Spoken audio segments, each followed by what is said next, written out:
Did you know the food you throw away costs you more than $1,300 a year? And that food waste takes up more landfill than anything else? Maybe your leftovers sit forgotten in the fridge, seem unappealing the next day, or you don't want a rerun. I'm here to help.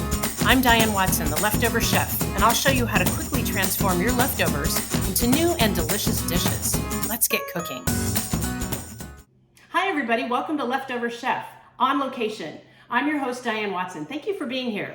Today I'm coming to you from Seattle with my very good friend, Leah Lundgren. Hello everyone. We are here in Leah's fabulous kitchen where we are going to repurpose some leftover salmon that she made last night that was fantastic into salmon salad.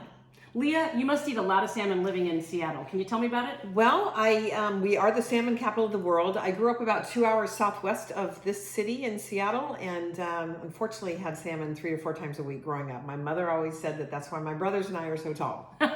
You might be surprised to learn that salmon is the number 2 consumed seafood in the United States. What do you think is number 1? I'm going to say whatever fish makes up the fillet of fish salad. Oh man, I love a good fillet of fish, but no, try again. I'm going to say... It's not tuna.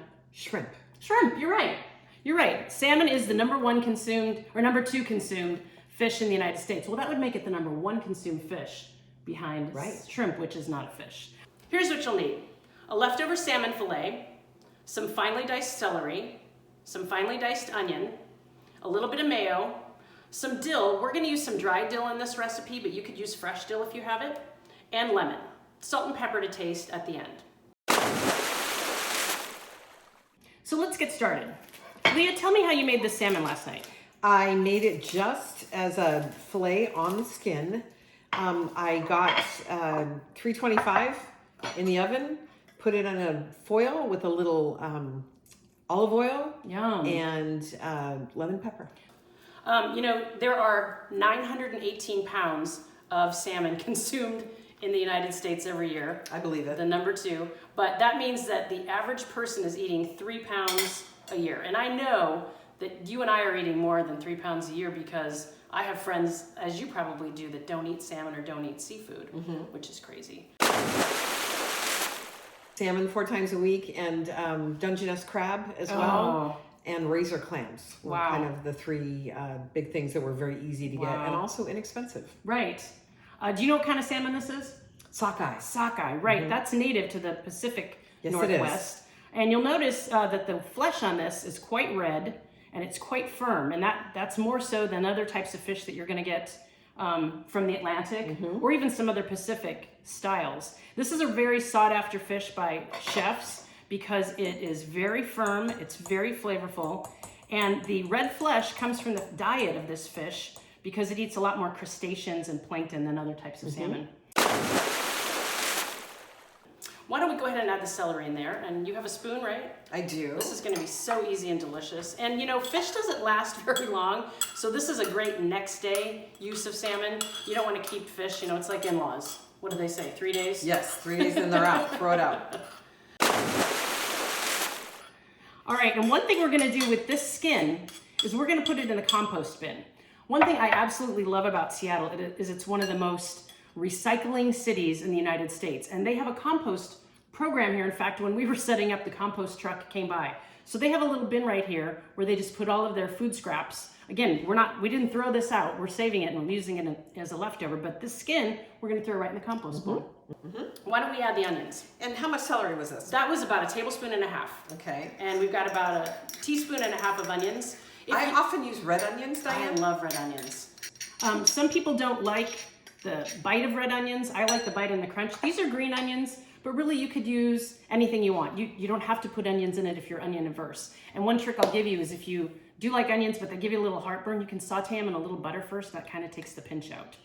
Terrific. How about some mayonnaise? And any kind of mayonnaise you like. I recommend adding about 1 teaspoon and then see how wet it is because it's a lot easier to add more mayonnaise than take it away. But that's looking pretty good. Is that about how you like it, or maybe a little more? Maybe just a little bit more, Diane. A clean spoon. And this lemon that we have, one tip I will give you is before I cut it in half, I rolled it on the counter. It tends to free up the juices a little bit, and I took out all the seeds I could find.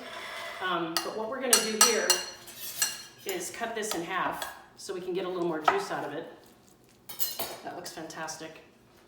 I got a seed there. And just squeeze some lemon in. I'm not gonna use all of this lemon. That looks about right. Look how beautiful and bright that is. You wanna add just a pinch of dill to it. And if you don't like dill, you could use other spices. I think tarragon would be really nice, a little bit of parsley perhaps. And did you salt this fish when you cooked it? I did not. Okay, so let's add a little bit of salt. Just a little bit of lemon pepper. I would suggest if you had salted it to taste it first before you add salt. But let's get a little pepper in there. All right, that looks fantastic. You want to give it a little taste? I'd like you to give it a little taste. Okay, let's try that out. Oh, that is terrific. I think maybe, no, it's perfect. Good. Really great. Okay, what are we gonna put this on today, Leah? I am thinking that we should put it on a croissant that we bought here locally Where'd in you get Madison it? Park. It's called Madison Bakery. Let's take a look at that croissant. Here in Madison Park.